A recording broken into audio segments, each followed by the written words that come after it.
You have to understand that success is the past tense. In other words, it's a thing that's already happened. You've achieved it. Yes. You have this great feeling. I did it.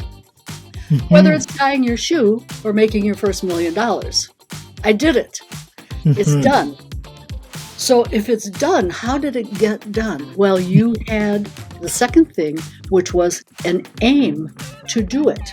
Yes. And the aim to do it is the result of having a target that you looked at. Yep. And the target is, this is third step, Yeah. and this is where the rubber meets the road, your vision. Now, we all know, we've heard the term vision. Oh, you got to have a vision. You know what you have when you have a vision? You see something. You see into the future. You see who you can be. Hi there. Good morning, everybody. This is Vinney and Beau. Vinney and Beau show. As you know, we are doing special things in the month of January. Crush2024.com, giving great superpowers of very, very influential and very successful personalities in USA. They give their superpowers each and every day, and we drop them for you too, and we'll be archiving them. Please join us in this great movement, how to move our business to the next level. Brother Bo, how are ya? I'm doing well. I'm excited to learn. We're going to learn a lot today We about will, we will. Yes. how to preserve my wealth as I get older, and I need to pass it down to my son that I'm having. So this will be a great Yes. conversation for, it's not how much money you make, it's how much you can pass along to your family for legacy, right, Vinny? You got to leave So millions of true. dollars to your kids and Oh figure my out how to do gosh. it. I totally agree. Totally agree. I want to introduce a great friend of mine, very great friend. Lynda has helped so much in my life and in my whole journey in syndication and real estate and everything. Lynda Sands, she lives in Portland now. She's a JD and MBA, has advised families and nonprofits, businesses, and advisors in high net worth philanthropic planning for more than 40 years. She specializes in strategic designs and solutions for transfer of wealth. We all need that. With baby boomers retiring 10,000 every night, we all need it. Lynda has trained tens of thousands of financial advisors, plan gift officers, and individuals who need to understand the techniques of wealth planning. And she teaches several courses, including philanthropy, wealth transfers, marketing, and professional speaking for online and offline presenters also. She has written over 200 articles and 6 books and has created numerous audio and video courses. She has presented 49 of the 50 states in all over. I know she was flying like crazy, all over USA, she had mentioned, I remember. And she has served on 8 nonprofit boards in the past and chairs on the San Francisco Estate Planning Commission, where I live nearby San Francisco, right there. Lynda, so nice to have you. It's such a pleasure. How Thank are you today?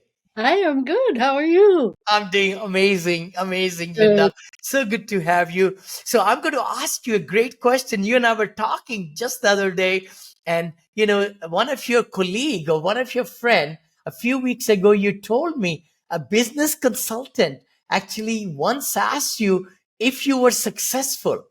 So how did you answer that question? uh, I had trouble answering that question, actually, because, people don't say, hey, I'm successful until they're really successful. So he asked me that. And by the way, I have to tell you a little background on that. This person that I went to, a business consultant, in 1993 was charging $500 an hour. And I did a rate of return on it. It would be like $2,400 an hour now. So I hesitated to go there. I finally went there. I was in Phoenix and sat down, and he said, are you successful? And I said, well, there are a lot of definitions about success, and I don't know. He said, no BS. He said, I'm going to ask you a question. It's a yes, no question. Are you successful? And I said, yes. I'd been in practice for 15 years. And so he said, okay, what is the most important factor in achieving success? And I looked at him and I said, well, there's many factors. He said, nope, I want the most important factor. He said, take your time while you think. And I'm going, at $500 an hour, you told me to take my time? Like that 24? Oh, no. It seemed like 20 minutes or maybe 30 minutes. And I said, I think it's just that I'd been in my practice. I've been traveling all over the country. And I looked around and I said, you know what? I could be at the top of my field. And I give myself 10 years to do that. He said, great. And he said, what's the second most important factor? I said, that one took me a long time. Now you want a second one? And he said, yes, there's a second one. And I said, well, let's see. I knew that I had 10 years and I had to figure out what's my journey, what's my path. And knowing that I'm going to have to take a route and then maybe take a detour and take another route and finally getting there. And he said, great. What's the third most important factor? And I looked at him and I said, his name was Summers. Summers, how many of these factors are there? He said, this is the last one. It's very important. And I said, this one is the easiest one. I just took the first step and started it. And he said, now you know the 3 steps to achieving a goal. And it is now your duty to tell other people the same thing. And so he set me out on a different path. And I started using that, and I've studied it, and I've worked on this concept of success. I help younger people all the time, one-on-one. It's very interesting that somebody can teach you that. That's so exciting. Different people say, I'm successful, or I feel like, okay, I'm some degrees in success in these aspects, some I'm not. And a lot of people just don't know what success is. Thanks so much for sharing that. So if someone asks you, how would you define success then? Well, I've worked on this for a long time, because success can be something as easy like you broke your leg and you can't tie your shoe and you have to figure out how to do it. Or one time I broke my hand and it was my right hand and I still had to do my work. So I had to figure out how to use the 2 fingers that were sticking out of the cast. And I had to turn my mouse upside down so it was twisted. And I worked like that for 6 or 8 weeks. Well, that was success of a certain level, as opposed to, am I successful in my business or am I successful in my relationship? Success, if you think about this, has 6 steps to it. Here's what I say. I say, I've decided to dissect success just like you did in biology class with the frog. Okay, so you got this dead frog on the table, and it's there. The whole thing is there. And you have to take it apart piece by piece. So for years now, I've said there's 6 steps. Do you want to know the 6 steps? Yeah. Okay. First thing is you have to understand that success is the past tense. In other words, it's a thing that's already happened. You've achieved it. You have this great feeling. I did it. Whether it's tying your shoe or making your first $1 million. I did it. It's done.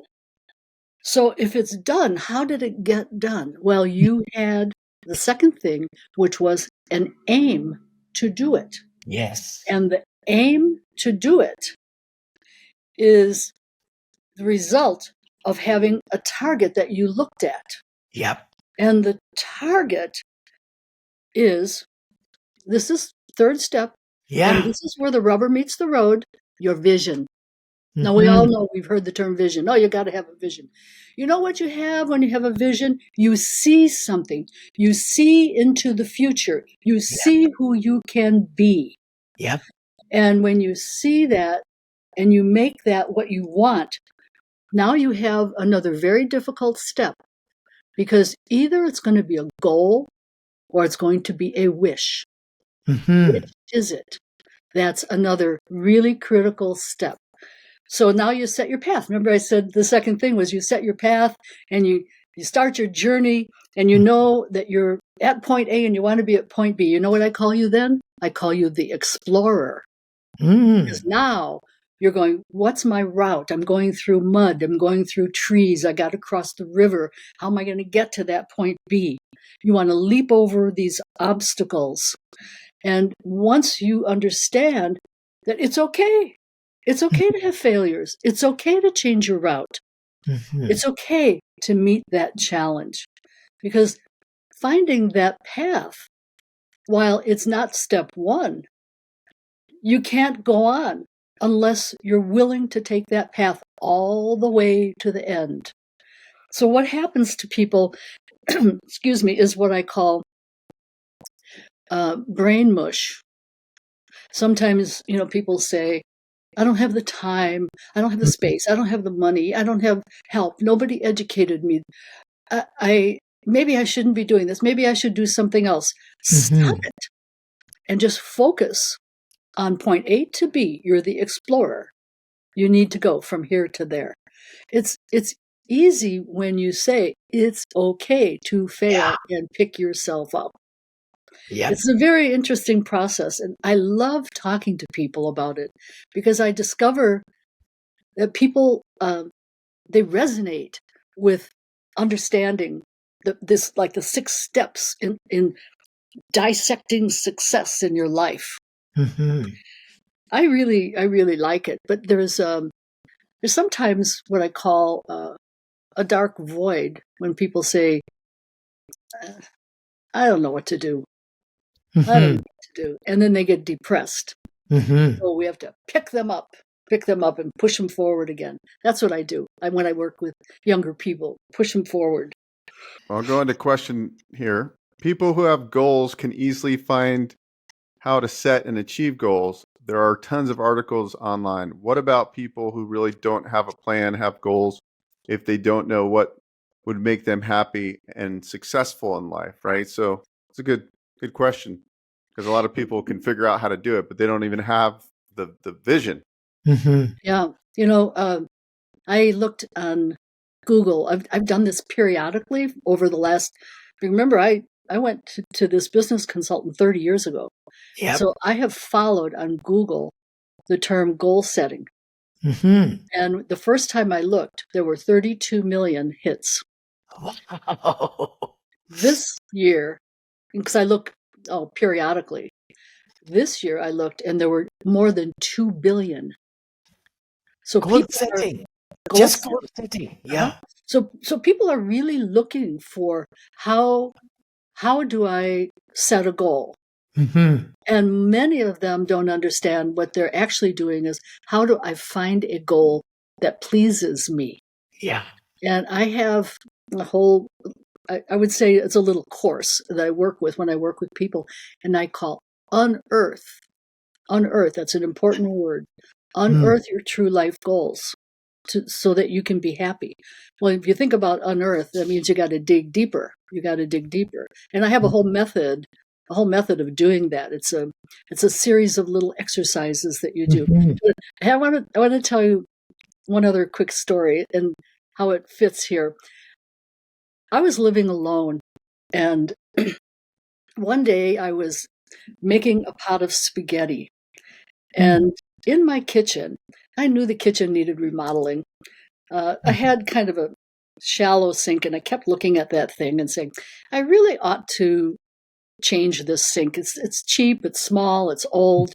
And I was cooking the spaghetti, and you have to drain it. So I have the colander in there, and I take the pot of spaghetti boiling in the water, and I dumped it into the colander, and it hit the sink, and it came back, and it was summer, and I was barefoot. And the boiling water hit one of my feet, and it ripped all the surface skin right off my foot. And I went, oh my, I've never seen like no skin and red. And I hurried, I called my doctor. I loved this doctor. He was wonderful. He had such a great sense of humor. And I told him what happened, and I said, what do I do? And there was a short pause, and he said, get a deeper sink. And I started laughing. I'm in pain and my foot is all bloody. I was laughing and I said, I appreciate you. He said, I'll call the emergency room. Can you drive? And I said, sure. And we went there. They fixed me up.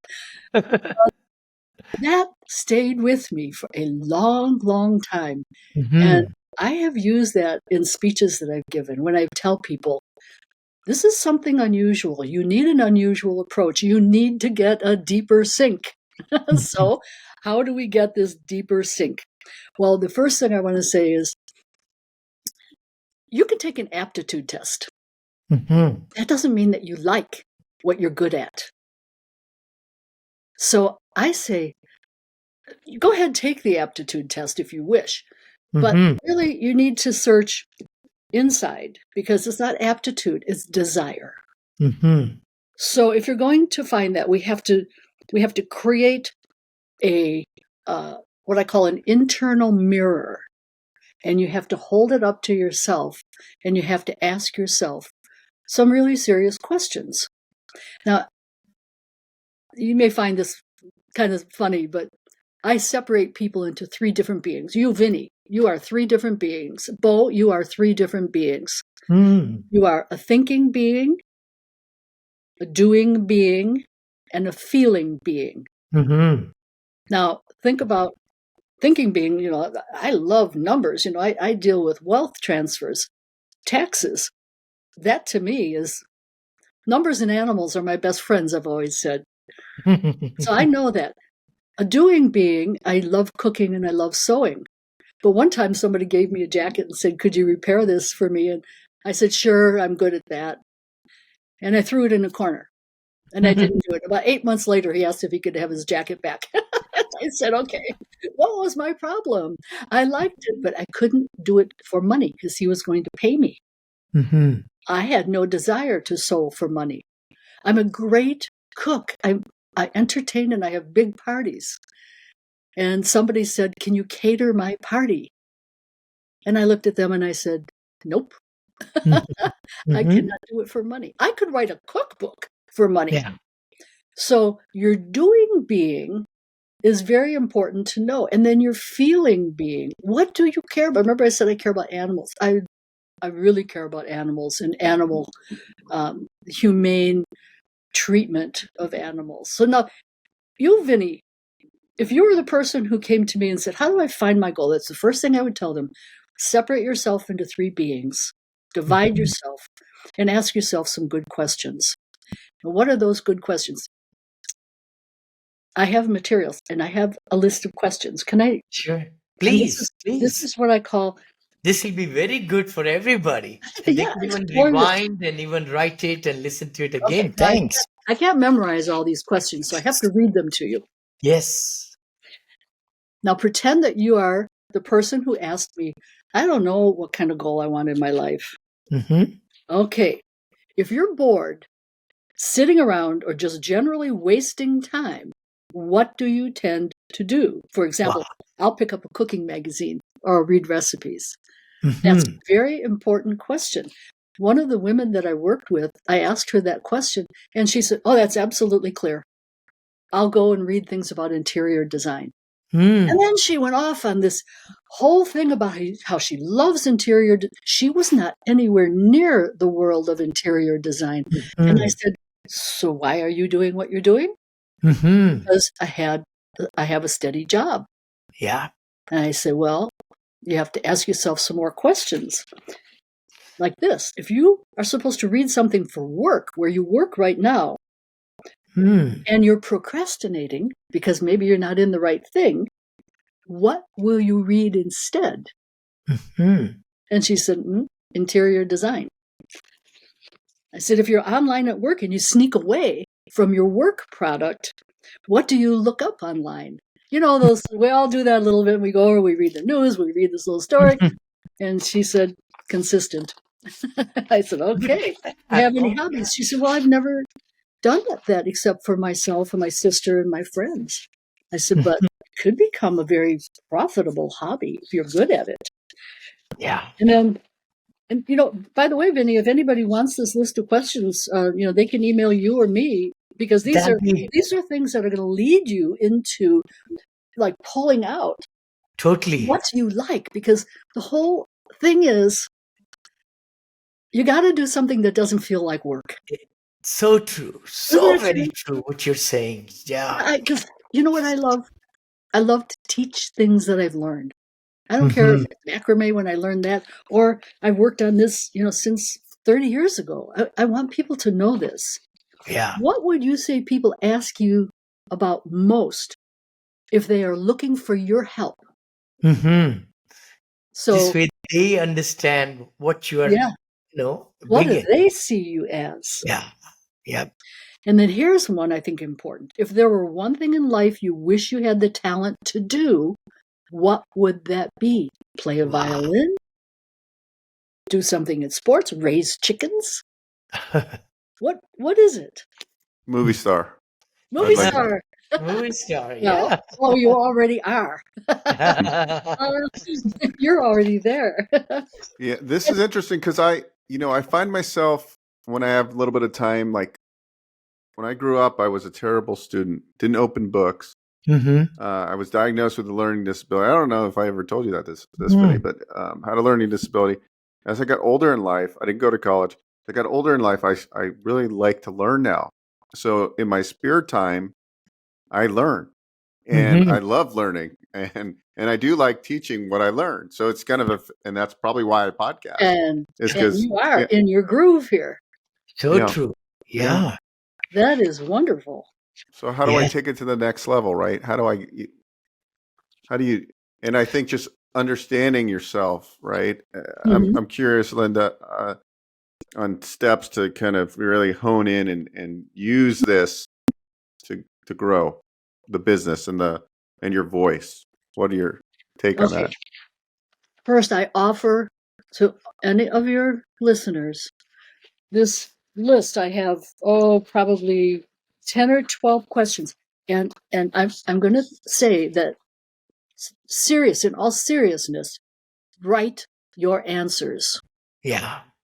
Hmm. Then find somebody that you like who cares about you Yeah. and ask them for their answers about you, Hmm. because you're going to see something different.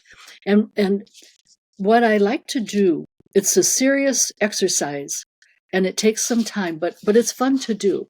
I want people, after they do these questions and after they think about their three beings, Hmm. then I want them to pretend that they're a corporation Oh. and that they have to do a personal balance sheet. I And like that. you know Yeah. what? The balance sheet, if you don't have more revenue than expenses, you're going to go bankrupt, right? And we Yep. all know that. All your listeners know what a balance sheet is. They know you have to have asset minus liabilities equals Yep. equity. Well, along with those three beings, there's another three things you have to separate. And one is, what is your personal or personality equity? What do you think of yourself? Hmm. And you have to ask yourself some very difficult questions. And in order to do that, that means, that internal mirror that I said you have to take, you have to look at, who am I? What is my worth? Hmm. And like I say, if I were a box of cereal, would somebody come in and buy me? you know. So what are the assets that I can offer the world? Beau has assets in that he has now decided that he has a true desire to learn and to turn around and teach it. And I have exactly the same thing. Whatever I learn, think about this. What you learn, you've studied. There are many, many people who know less than you. So whatever you can offer So is true. positive. So Hmm. you look at yourself and you say, what are my personal equities? Me about me, looking inward. The Yep. second step that I think you have to take is turn that around and ask, what's my social equity? What do Hmm. others see me as? Would they hire me to do cooking? even if I don't want to. Do they like me? Do they trust me? What are some of these, the concept of know, like, and trust? Mhm. That's your social equity. Do you have more equity, more assets than you have liabilities? By the way, when I say you have to write out your liabilities, you have to write out your liabilities. For example, I had a partner in a newsletter for 18 years. And this is one of my social equity, one of my liabilities, I guess. I didn't know this. And it was a while back because I stopped doing that in about the year 2000. But he had a great sense of humor too. He sent me the page of a dictionary, a copy, and he sent it to me in the mail. And right next to the word ornery, he cut out and taped my picture.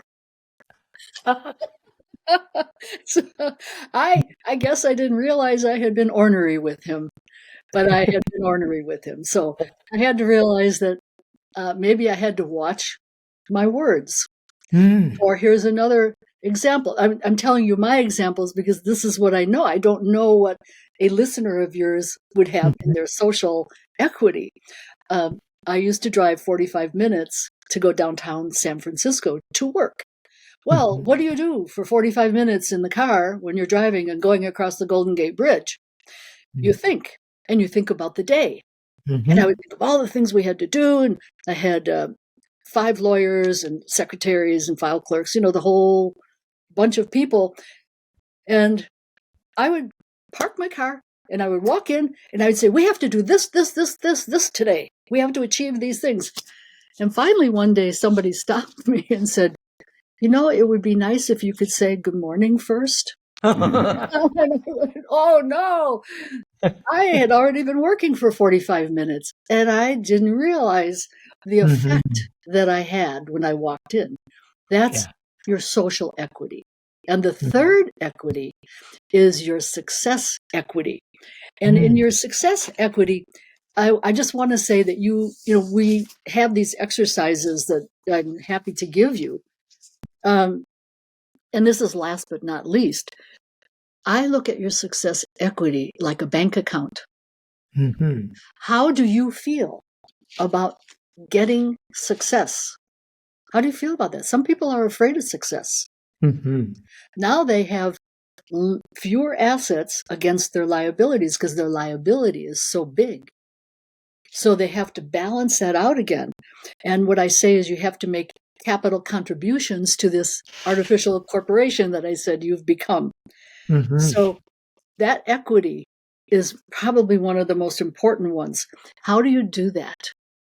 How do you do that? You take little successes. Every day you can look, and a lot of people say this, and I truly believe it. And I know Vinney does too. You look at your day at the end of the day. Remember from the very beginning, I said success is a past tense. It's a result. So something that you did during the day, you achieved success in. There's got to be one thing during the day. And you need to stop at the end of the day and say, good job, Lynda. You did that well. You might have done some other things that were pretty crappy. That was a good job. Even if you cooked dinner well, it doesn't matter. And you have to, because what you need is more on the asset side. So to balance that liability of, I'm afraid of achieving success, or will I ever, or maybe I won't ever. You've got to tamp that down and bring up the asset side. And that is how you start to make a goal happen. By the way, I have to say something else. A goal doesn't grab you. Yeah. You grab it. Yes. You grab it and you go with it. Yeah. Because that's when you get up at 4:30 in the morning. Well, I don't care. You can get up at 7:30 or 10:30. I don't care when you get up. Yeah. But when you get up, you say, I want to work on that today. That really, to me, is your third equity. So when you make yourself this corporation and you say, who am I to myself? Who am I to the others? Honestly, ornery Lynda. doesn't even say good morning. We learn from those, and we make Yeah. ourselves better, and we have a better bank balance in our equity. And then the success equity, learning how to get there. I could go on and on, so I should really I know. No, Linda, this is amazing what you have really shared with us. Your whole thinking patterns and success. I mean, everybody, why do we get up in the morning is to be successful? Why do we want to be, working so hard to be successful? Why do you want to start a business to be successful? Mhm. And relationships and all the things that we do in our life, different roles. We have maybe 9, 10 roles a day, different roles. We want to be successful in each one. Life wheel, like we talk about that, right? So thanks so much for sharing that. I think this really is very thought provoking to really take that time and ask those questions. So, hi guys, if you really would like that, to get that list of questions, I think they were really great, because if we are not happy what we are doing, it's not worth. It's It's not not worth worth it. it. Yeah, It's you have. not worth it, because life is short. I always say that, whether you're 20 or Uh, 30 or oh 50 yeah, or 72, like me, I'll be 72 in August.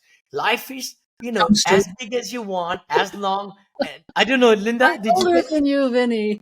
you are? I won't ask how. Linda looks so young.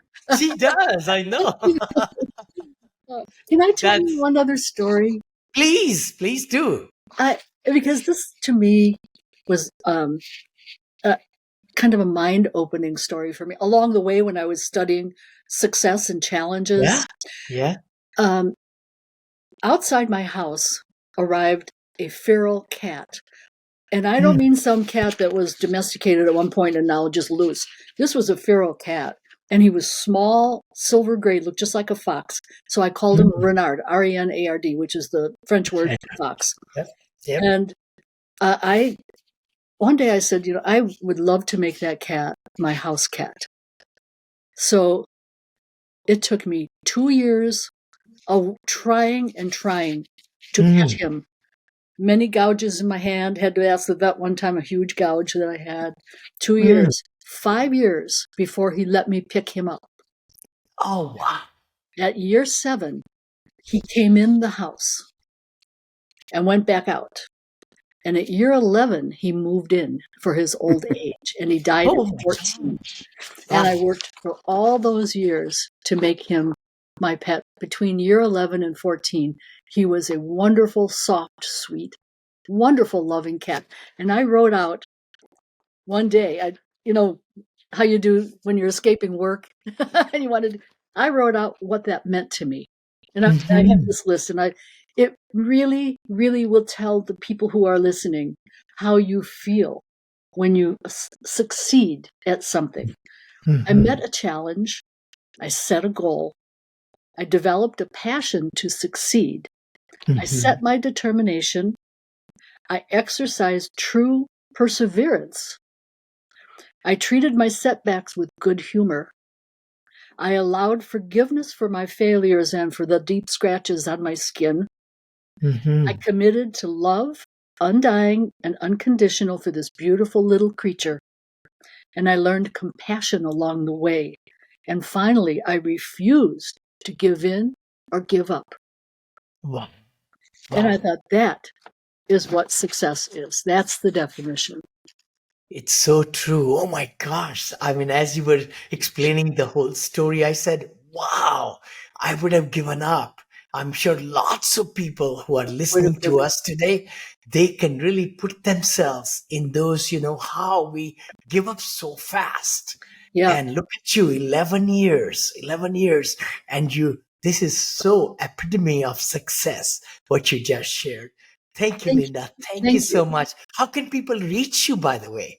Please tell us. Uh, you can reach me. It's very easy. Do they see my name on the screen? Yes. Yeah, Linda Sands. Okay. Yes. It's that at me.com. That's Oh, look my at that. mail. Linda says really, really simple. And if you, I should also use that. I say Gmail, this mail, that mail. I should say my name and that at me. I love that. well, Yeah. you have to have a Mac. to have Mac, That's have that true. Apple That's true. computer. But Linda, it's thank the you so easiest. much. You are Vinny, just thank bundle of you. energy. Thank you. I love talking about this topic. Thank you so much. I know everybody. Hey guys, if you really enjoyed this, all the different videos and clippings, this will become a podcast also. I know it's going to be fabulous. Guess what? Every day, success touches our feet every day. Are we successful or not? It's up to us if we are staying with the course. It takes gumption, it takes resilience, it takes never giving up attitude. It's grabbing it, like Linda said. You got to catch that goal. Goal doesn't come to you. You got to catch it like a football. If you're playing football, Vince Lombardi said, this is a football. You want to take that, grab that, or baseball. You got to get in the field to play baseball or in the court for basketball. So let's get in the life at the best point in life, wherever you are, whatever age you are, it doesn't matter. You can be successful today, tomorrow, and in the future. We'll see you next time. Thank you so much. Thanks, Vinny. Thanks, Beau. Thank Thank you. you. Thank you, Linda.